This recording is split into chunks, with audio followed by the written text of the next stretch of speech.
보리숭어회를 먹고 나서 고래해충 증상을 호소하고 있습니다. 그러니까 손님이 그렇다는 거죠. 낮은 별점과 무작정 고래해충 증상이라고 하는데 저보고 소명을 합니다.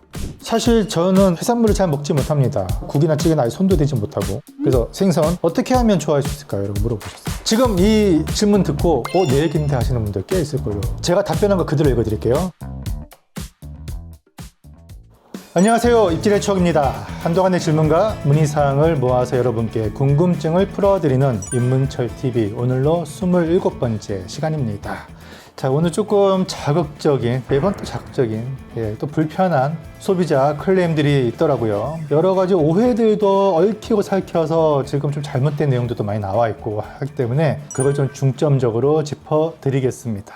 첫 번째입니다. 서해안 비브리오 폐혈증균 관련 기사 검토 요청. 회를 잘못 먹으면 큰일 나는 것처럼 작성된 기사입니다. 사실일 수도 있고 경고성일 수도 있겠습니다만 코멘트 좀 부탁드립니다. 그래서 제가 기사를 봤어요. 안 그래도 제가 이거 보긴 했는데 어제도 회 먹었는데 큰일 났네. 치사율 50%인 이 감염균 올해 첫 검출. 서해안에서 비브리오 폐혈증이 올해 처음으로 검출에 대해서 연구원들이 우려 나타냈다. 수온이 빠르게 오르면서 한 주 정도 빠르게 검출량이 나타났다. 뭐 이런 얘기인데요. 해수온이 올라가면 특히 한 18도 정도 이상 올라가면 비브리오 폐혈증을 비롯한 각종 해수 박테리아가 생기는 건 자연스러운 일입니다. 그리고 우리는 지금까지 그런 거와 상관없이 아무런 문제 없이 회를 먹어왔고요. 근데 이게 마치 이제 먹으면 큰일 나는 것처럼 좀 공포 분위기 조장해서 조회수 장사하려고 좀 기사를 쓴 의도가 좀 분명해 보이잖아요. 이런 거에 좀 낚이지 않았으면 좋겠습니다. 딱 보면 경각심을 주자는 건 좋아요. 주의를 하자는 건 좋은데 제목이 참 그렇죠.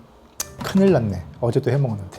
비브리오 폐혈증은 제3급 법정 감염병으로 주로 해산물이나 덜 익혀 먹거나 상처난 피부에 오염된 바닷물이 접촉했을 때 감염이 된다. 이거 맞습니다. 이게 이제 감염이 되면 치사율이 50%에 달한다. 상당히 높은 치사율이죠. 근데 중요한 단서가 있습니다. 감염이 될 경우입니다. 그러면 누가 감염이 되냐? 아무나 회를 먹는다고 감염이 되지 않고 상처난 피부로 만약에 해수욕에 들어가서 바닷물과 접촉이 됐다고 해서 다 감염되는 게 아니에요. 비브리오 폐혈증을 비롯해서 사실 거의 모든 감염균들은요, 우리 인체의 면역력이 저하됐을 때 나타납니다. 그래서 보통 면역력이 저하된 날, 좀 기온이 안 좋거나 하여튼 느낌이 안 좋은 그런 날 있잖아요. 뭐 시름시름 앓는다거나 그런 날은 나름 지금 피하라는 말이 그냥 있는 게 아니에요. 게다가 비브리오 폐혈증을 일으키기 가장 좋은 사람들이 있습니다. 어떤 사람들이냐면요, 간질환 자, 알코올 중독, 그리고 면역력이 급격하게 저하된다거나 당뇨를 오랫동안 앓고 있다든지 이런 병을 가지고 계신 분들한테는 이거 고위험군입니다. 그런 분들은 주로 이제 나이 연령대가 좀 많으신 분들이 많잖아요. 특히 한여름에 비브리오 폐혈증이 가장 많이 창궐할 때가 한 6월부터 9월 사이인데 이 시기에는 가급적 상처가 있으면 해수욕지 하지 말아야 되고 새우라든지 고기 손질도 웬만하면 피하시고 나름식도 섭취를 안 하시는 것을 권합니다.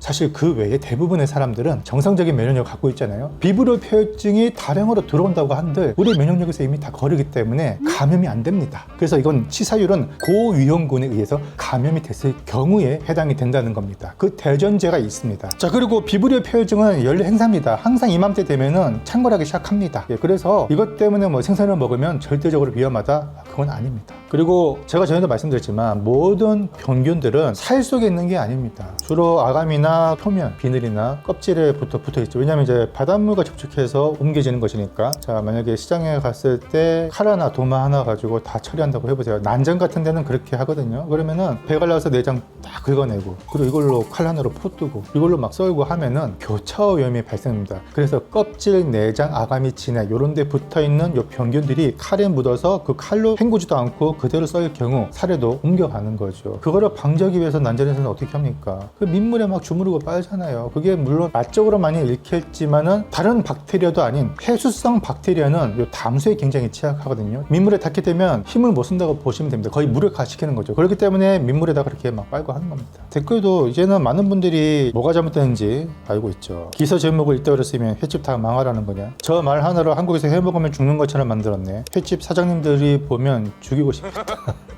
회도 먹기 힘들어졌네, 유유. 이런 건 이제 좀 이런 기사 제목에 선동을 좀 당하시는 타입이고. 그래서 결론은 크게 신경 쓸 필요는 없지만 간질환자라든지 만성 질병을 앓고 계신 고위험군들은 조심할 필요가 있다. 이 정도로만 딱 알고 계시면 될 것 같습니다. 다음입니다. 대왕 혼무시 확인 좀 부탁드려요. 자, 일단 혼무씨가 좀 낯선 분들, 혼무씨는 일본 말이고 우리말로는 참 갯지렁입니다. 갯지렁이 중에서 가장 굵고 크고 그리고 낚시미끼로서도 가장 가치가 높아서 낚시방에 가면 100g에 13,000원, 15,000원. 한우 툭불보다 더 비싸죠. 그게 이제 대왕 혼무씨. 근데 한번 보십시다. 이게 저는 신혼여행으로 전국 여행 중에 통영의 상노대도라는 곳에서 야간 낚시 중에 바다에 뱀이 떠다니는 거를 보고 자세히 들여다보니 신랑이 혼무시다 하면서 건지더라고요. 그걸 또 어떻게 혼무시라고 알아봤을까요? 근데 이 크기의 혼무시가 있는지 궁금하다. 지금 보면은 바다에 이야 진짜 뱀 같은 게 막 꾸불꾸불꾸불 떠다니는데 이거는 아무리 봐도 뱀은 아니고 장어인가 싶은 생각도 들 겁니다. 근데 잡았더니 사실 이 갯지렁이를 학술적으로 정의하려면 저는 이 모습만 가지고 특정을 할 수가 없습니다. 왜냐하면 갯지렁이 종류가 워낙에 많으니까. 참 갯지렁이일 수도 있고 뭐 무슨 갯지렁이 정도 되겠죠. 아무튼 이거 잡아다가 원투 낚시 바늘에다 껴가지고 장어 낚시하면은 장어 아주 잘 잡힐 걸로 생각이 되네요.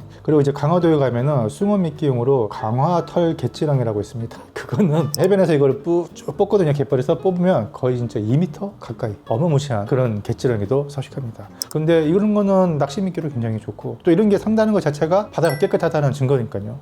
입지대총님, 산지에서 인터넷 판매하고 있는 판매자입니다. 보리숭어 회를 먹고 나서 고래해충 증상을 호소하고 있습니다. 그러니까 손님이 그렇다는 거죠. 낮은 별점과 무작정 고래해충 증상이라고 하는데 저보고 소명을 합니다. 위 증상이 고래해충 증상이 맞으면 고래해충이 사람의 위장에서 사멸될 수 있는지 궁금해서 메일 드린다고 했는데 보겠습니다. 먹고 서너 시간 후에 저는 구토가 나왔고 어머니는 가려움 증상이 생겼습니다. 찾아보니 고래해충 증상이라는데 회 자체는 별 문제가 없어 보였으나 위생상 문제가 좀 있는 듯 합니다. 둘 다 하루 지난 증상은 사라졌고 이틀 지났는데 아직까지 별 이상 없는 거 보면 다행히 위장에서 사멸된 듯한데 좀 더 위생에 신경 써 주셨으면 합니다. 여러분 구매했는데 이번에 좀 많이 아쉽네요. 리뷰는 원하시면 그냥 삭제해 드릴게요. 다만 좀 더 신경 써 주셨으면 마음에 리뷰합니다. 그래서 판매자께서 고래해충 증상이 어떻게 위장에서 사멸이 되나요? 뭐 이렇게 얘기를 하셨네요. 일단 이거는 이제 확률 싸움이긴 한데 모든 생선에 기생충이 있을 수가 있습니다. 특히 고래해충은 내장에 기생을 하죠. 근데 확률적으로 봤을 때 숭어는요 내장에 고래해충이 있을 확률이 상당히 낮습니다. 물론 교과서 마냥 딱 정해지지 않습니다. 이게 뭐 수학 공식 마냥 딱딱 떨어지는 것도 아니죠. 그래서 0%와 100%는 없습니다. 낮은 확률로 존재할 수 있겠죠. 왜냐면 숭어도 각각류를 먹을 수도 있겠고 너무 배가 고파서. 근데 그 각각류가 고래충에 숙질 수도 있잖아요. 근데 보통 숭어는요 개흙을 퍼먹습니다. 그 개흙에 있는 유기물을 걸러 먹기 때문에 고래충의 생활사와는 거리가 있어요. 그래서 숭어를 까보면 이거는 뭐 횟집 하시는 분들 잘 알 텐데 내장에서 고래충이 나오는 경우는 저는 한 번도 못 봤습니다. 근데 그래도 거의라고 하게요. 왜냐면 0%는 없다고 저는 생각하기 때문에. 근데 일단은 고래충이라고 한번 가정을 해볼게요. 그러면은 씹어서 끊기지 않으면 산채로 들어가겠죠. 자, 그랬을 때 위장에서 사멸이 될 수 있냐? 사멸이 될 수가 있습니다. 왜? 고래충은 살아있는 녀석, 특히나 활력이 좋은 녀석은요 위벽에 착 달라붙습니다. 거기서 이제 드릴처럼 막 쑤셔가지고 위벽을 뚫고 나가려는 움직임을 보일 때 극심한 통증을 주거든요. 이 명치 부근에. 그러면 이 고래충 증상이라고 해서 이것이 제대로 소명이 되려면 응급실에 가서 내시경술로 이 고래충의 충체를 제거해야 됩니다. 그게 되지 않은 이상 이것이 고래충 때문인지 이 역학조사에 성립이 될 수 없다고 봅니다. 저는. 왜냐하면 날 생선물을 먹으면 다른 여러 가지 이유로 인해서 배탈이 나거든요. 그렇기 때문에 일단 위생적으로 조금 문제가 있을 수는 있겠죠. 근데 그게 고래충이라고 반드시 단정을 지을 수는 없는 거죠. 일단은 숭어에서 나올 확률이 굉장히 낮다는 거. 고래충이라 하더라도 활력이 떨어진 녀석이기 때문에 위벽이 붙지 못하고 그냥 위장에서 녹아서 사라질 수도 있다는 점. 근데 어느 쪽인 간에 저는 이게 고래충 증상이라고 하기에는 좀 증거가 좀 부족하다고 저 보고 있습니다. 근데 위생은 좀 신경 쓸 필요가 있겠다. 왜냐면 어쨌든 배탈이 났잖아요. 회로 먹고.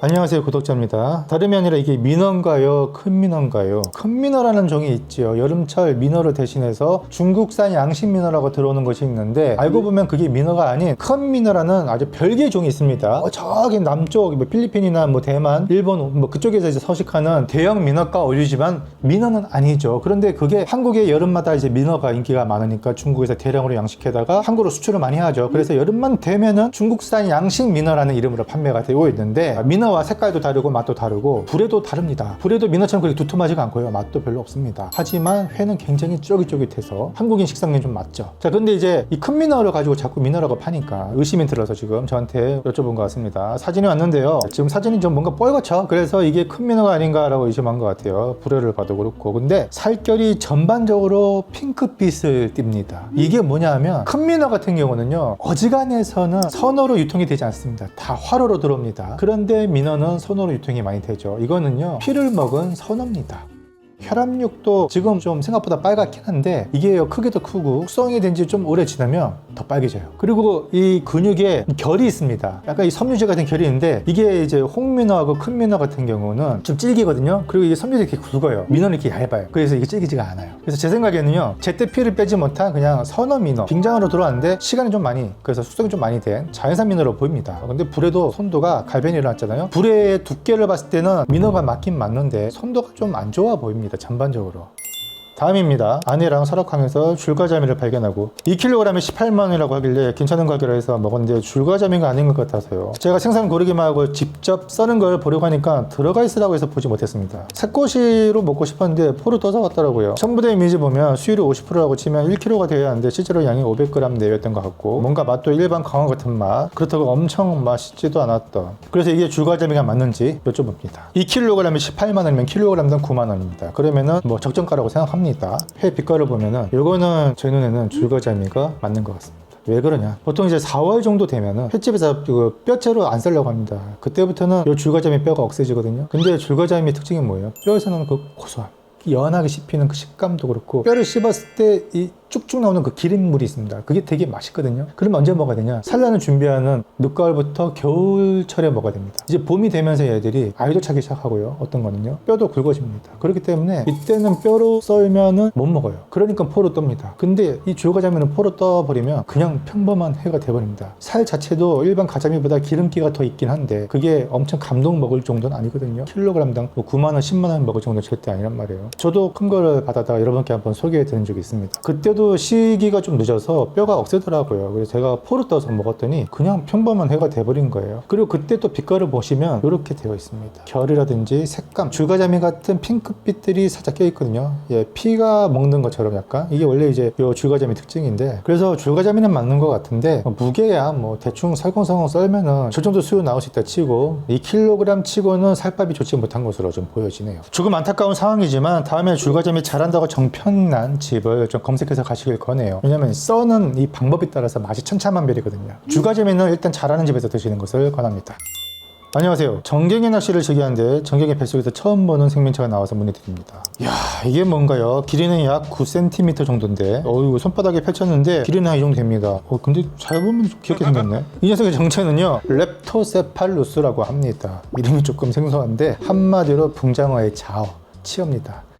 다음입니다. 처음 본 회의 정체를 알고 싶어요. 일본 식품점에서 마감셀로 사는 회가 있었는데 도무지 무슨 회인지 알 수가 없어서요. 제 인생 처음 보는 맛과 식감이어서 꼭 무슨 회인지 알고 싶어요. 일단은 사진이 딱 한 장입니다. 저한테 주어진 건. 이건 거의 뭐 탐정의 기분으로 추리를 한번 해야 되는데 쉽지가 않네요. 그것도 좀 초점이 좀 흐릿한 요 좌측 하단에 있는 회인데, 저는 이걸 딱 보고 얼마 전에 내가 했던 리뷰인데 그게 뭐냐, 북벤자리입니다. 이건 보통 이제 토치로 살짝 껍질을 구워서 이렇게 회로 썰거든요. 비주얼 한번 비교해보세요. 닮았죠? 그리고 우측에 있는 것은 부시리로 보입니다. 자, 블루 킹크랩을 먹었는데 안에서 이상한 젤리 같은 게 나왔다고 하네요. 젤리가 먼저 보겠습니다. 우와, 이거 뭐야, 내장 안에 쫙 이렇게 젤리가 있네요. 일단 이 젤리는 저도 처음 봐서 저 일본 쪽에 뭐 자료가 있는지 좀 찾아봤습니다. 그랬더니 나오더라고요. 이게 뭐냐면 산란기 때 생식소가 차잖아요. 근데 이 생식소 겉을 감싼 젤라틴이 형성이 된다고 합니다. 생식소를 뭐 보호하기 위한 건가요? 어쨌든 그 주변에 이렇게 젤라틴이 이렇게 형성이 된다고 하네요. 결론은 드셔도 되는데 제가 봤을 때 이거 맛있어 보이진 않습니다. 선생님 유튜브 보면 정말 알차고 유익한 시간 보내고 있는데요. 사실 저는 해산물을 잘 먹지 못합니다.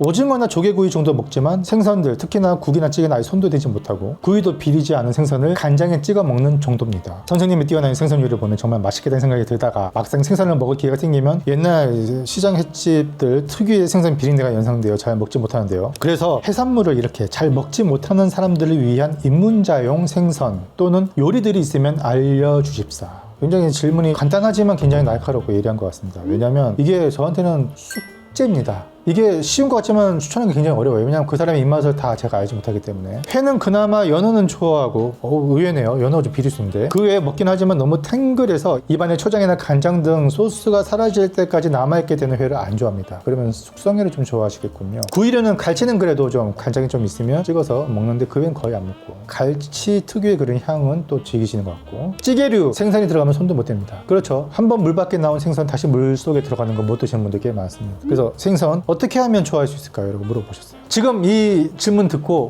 내 얘기인데 하시는 분들 꽤 있을걸요. 제가 답변한 거 그대로 읽어드릴게요. 제 주변에도 비슷한 입맛을 가진 분들이 계십니다. 그분들은 비린맛을 느끼는 정도가 다르고 훨씬 더 예민하기 때문에 우선은 신선도가 생명인 수산물의 특성상 원재료가 아주 신선해야 합니다. 그냥 적당히 신선해서는 안 될 것 같고요. 국이나 찌개로 입문하시려면 겨울에 거제도나 동해안 일대 속초, 강릉, 포함해서 생대구탕 한번 드시는 것을 추천합니다. 그리고 복지리탕도 좋습니다. 작년 가을이었죠. 허영만 선생님과 함께 촬영한 거였죠. 복국 이런 거 추천합니다. 웬만해서는 비린맛이 잘 안 느껴질 겁니다. 굉장히 깔끔하거든요. 그리고 가급적 뭐 생대구탕이든 복국이든 이런 것들은 좀 입소문이 난 가게에서 드시는 걸 추천합니다. 구이는 여수에 유명한 서대, 방건조죠. 동해안에 가면은 또 방건조 가자미 전부 온라인으로 구매가 가능합니다. 담백하면서도 비린맛이 적습니다. 시장 바닥이나 식당에서 파는 생선구이는 사실 대부분 수입입니다. 수입이라고 비린 것은 아니지만 냉동 후 해동할 때 잘못 해동해서 거기서 녹아내리는 비린물이 다시 적셔지는 등 관리 소홀로 비린내가 더 묻는 경우가 많아요.